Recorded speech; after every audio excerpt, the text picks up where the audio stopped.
So, mag-start muna ako sa kilay. And, as usual, gagamitin ko yung LA Girl na black gel liner.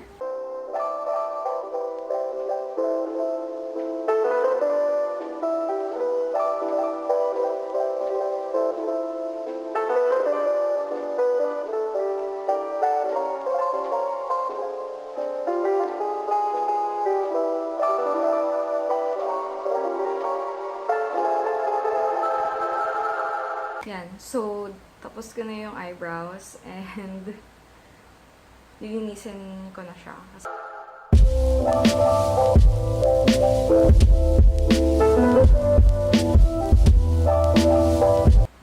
I'm gonna get a very small brush. Tapos, ki-clean ko yung aking brows.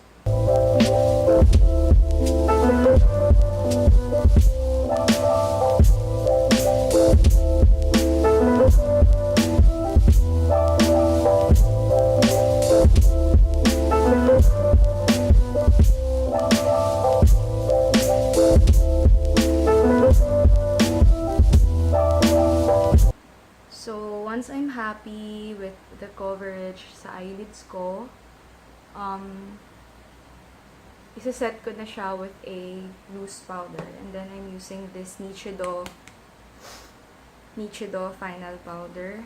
I'm gonna get a powder brush, tapos i-brush off ko na tong powder na to. Gagamit ako ng dalawang palette. My Jaclyn Hill palette and yung Subculture palette ko from ABH. So, yung first color na gagamitin ko for my lids is this shade Roxy from the Subculture palette. I'll just use a very fluffy brush.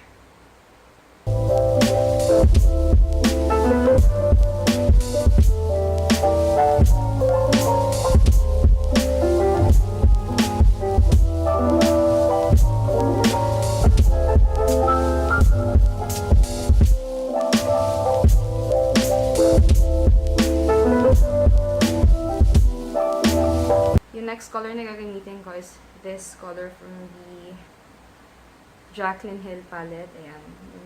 Mukha siyang burgundy, diba? I think burgundy siya. Hindi ko sure. Pero, I'll call this look burgundy cut crease. Pero, ayan. And then, I'm going to trace yung aking crease kung saan nagpo-fold. Gets. Kung saan yung malalim na part, iti-trace ko siya. I'm gonna start sa labas. And then, I'm gonna trace it paloob.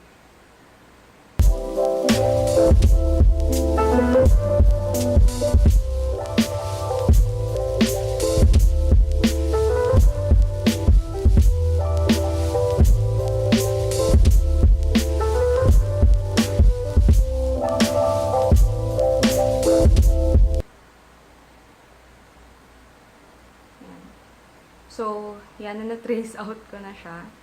See, yung transition shade ko parang sobrang na-overpower na siya ng color na yan kahit hindi pa siya ganun ka-pigmented. And then, iti-trace out ko rin yung sa kabila to make sure na pantay yung ginagawa ko both sides. The thing is, since I'm using this very tiny brush, nakakapa ko kung nasan yung malalim na part. Ayan. And then, iti-trace ko siya. So, it's very important na yung brush na gagamitin mo, slim siya. Kasi, kung yung gagamitin mo is just a blending brush na makapal, magkakalat lang yung color na to. And sa look na to, I want to concentrate this look dito sa may crease lang. Kasi nga, mamaya, ika-cut crease ko siya. And ayoko naman na magkalat siya dito sa may part kung saan ko nilagay yung transition shade.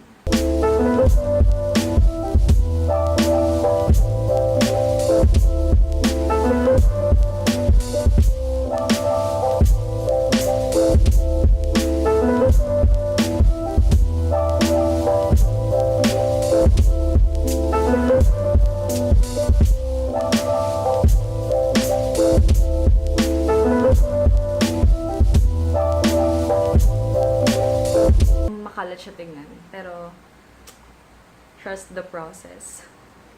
So, yan. Ibe-build up ko lang actually yung color na yan.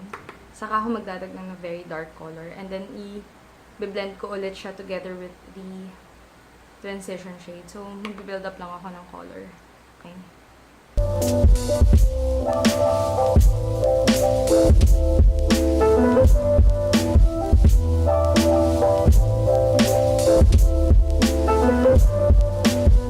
Ayan.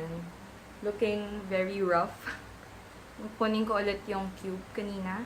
Ay, yung Roxy. And then, i-blend out ko to. Yung sa taas. I-blend out ko lang siya.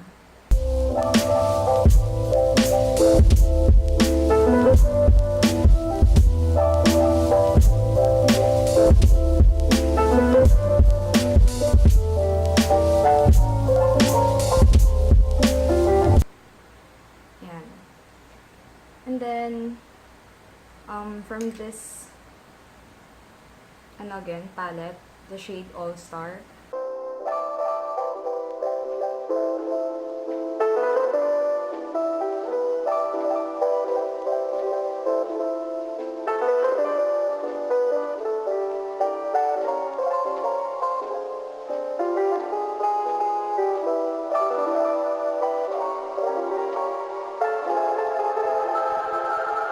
After ko siya i-darken, kukunin ko ulit yung Burgundy shade, yung deep red shade sa Jaclyn palette, and then i-blend out ko lang siya. I-blend ko lang sila together.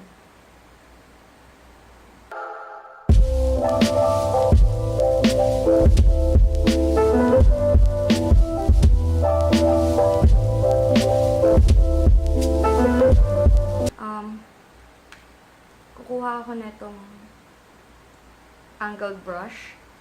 And then, didip ko siya dito sa rowdy na shade. And then, i-line ko lang tong part na to. Kung saan ko siya parang ika-cut crease. I-line ko lang siya.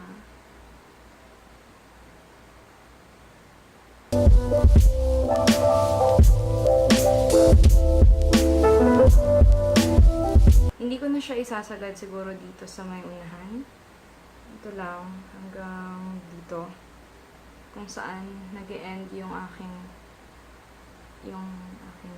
pupil.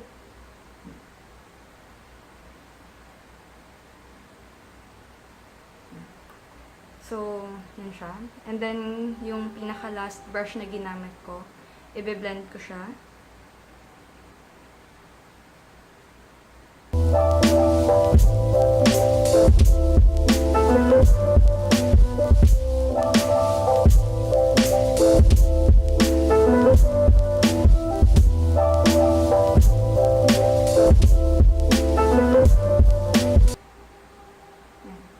I know, mukha siyang scam. Pero, mamaya, pag kinat na natin yan, hopefully, maayos siya tingnan. So, I'm doing the same sa kabilang eyes. And then, to help everything blend together, yung shade ulit sa Jaclyn palette. And then, just i-run through ko lang siya all over again.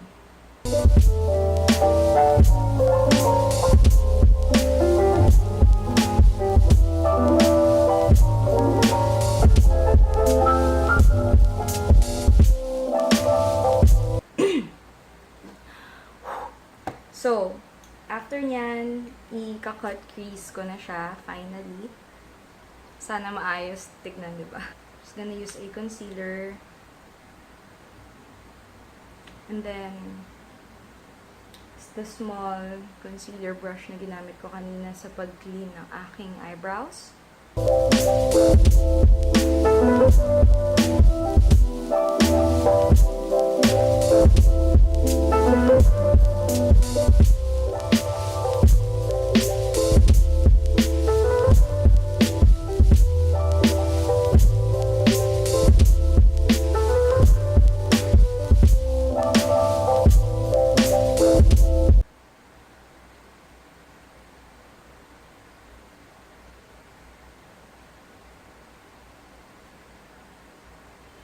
Ayan. Hindi ko muna siya winiwing or whatsoever kasi tinatansya ko kung yung tsura niya kapag nakabukas yung mata ko.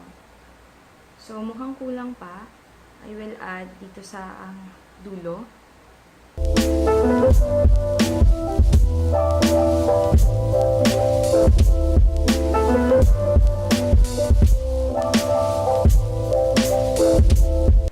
So, if nagka-cut crease ka ng ganyan, like, yan, I always make sure na yung, pag nakabukas yung mata ko, yung shape ng puti, very flattering siya kapag naka-open yung eyes ko. Hindi yung mukha siyang mababa dito kasi magmumukha kang naantok. Ganun. So, as much as possible, naka-open siya.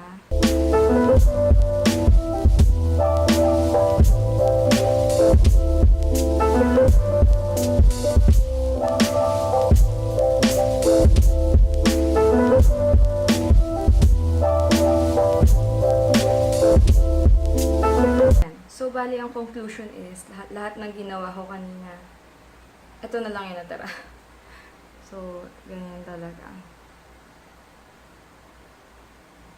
Then here, I have to adjust since mukha siyang hindi pantay kasi nga medyo natatakpan ng aking hood.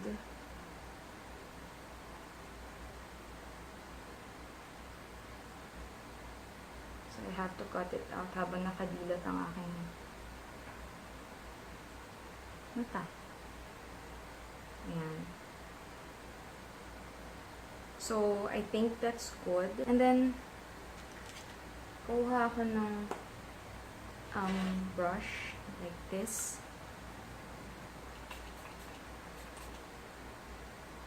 And then, i-dip ko siya dito sa pink na shimmer shade. Tapos, lagay ko siya all over my lids.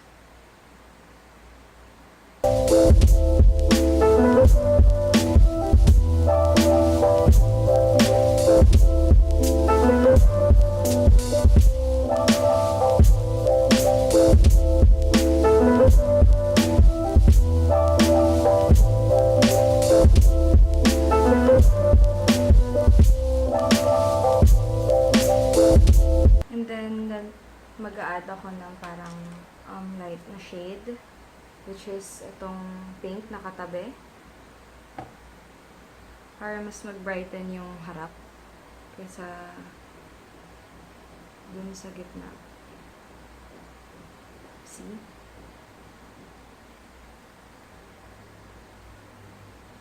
Yan.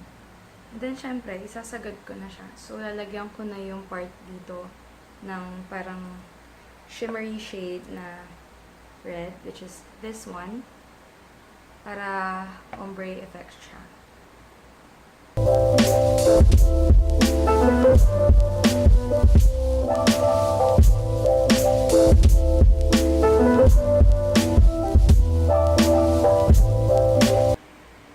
Very strong yung pagka-cut, pero very subtle yung gradient sa eyelids. Pero yung sa crease, as in, mahalata mo talaga na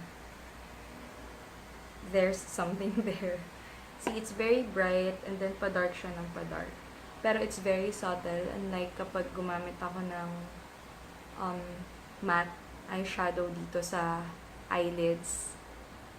Parang, nagiging ano na siya, parang very dark na siya, and it looks interesting. Pinupuri ko na lang talaga yung gawa ko kaya ganyan. So, ayan, that's the eye look. Syempre, hindi pa tapos yan. Okay, so, I already did my foundation. Nag-bronzer na rin ako. Very light lang. And then, nag-blush na rin ako. So, very pale looking. Pero, mamaya magta-touch up pa ako. So, ayan, ang gagawin ko na is yung under eyes, yung sa Jaclyn Hill palette na Burgundy shade, which is this one.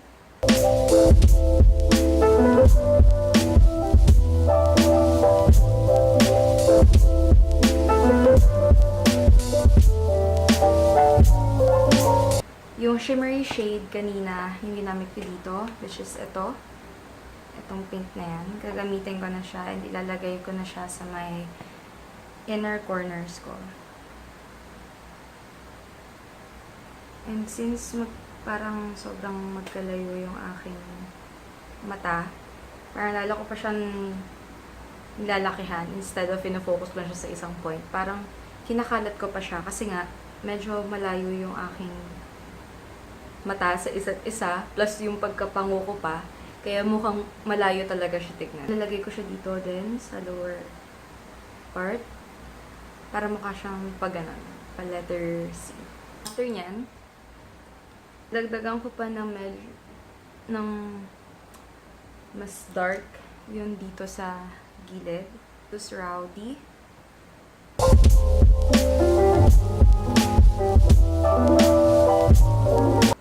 Maglalagay na ako ng mascara. And then, we're done with the eyes. I'm using the Pure Nude highlighter.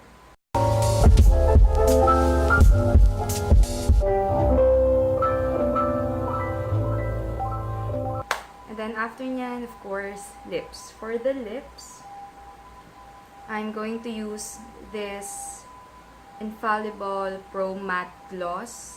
It's the L'Oreal Infallible Pro Matte Gloss in the shade Statement Nude. So, may pagka... Ano yun to? Hindi siya matte parang mousse type siya ng lipstick. So, soft matte lang siya sa lips. Kaya, it's comfortable to wear. Pero, you have to bring this lipstick with you anywhere since for sure natatanggal talaga siya. Lalo na pag kumain ka, uminom ka, matatanggal talaga siya. As you can see, this is the closer look sa mata.